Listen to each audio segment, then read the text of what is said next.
আপনারা হাজার হাজার পল্লী চিকিৎসক বাংলাদেশের কোটি কোটি মানুষকে প্রয়োজনীয় চিকিৎসা দিয়ে যাচ্ছেন, তাদেরকে দিচ্ছেন যাদের উচ্চতর চিকিৎসা নেবার সামর্থ্য নেই।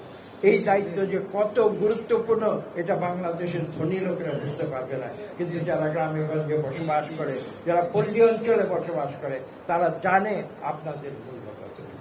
আমি কথাগুলো বলছি এই কারণে যে আমি জানি না কি হঠাৎ করে কি হয়েছিল।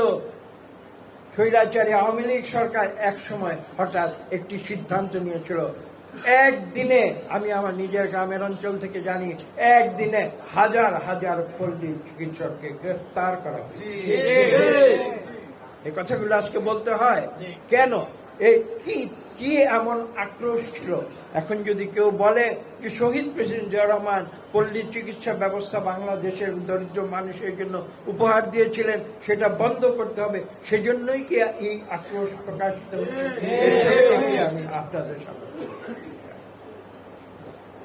যে কথা বলছিলাম, মূল বক্তব্যে ফিরে আসি।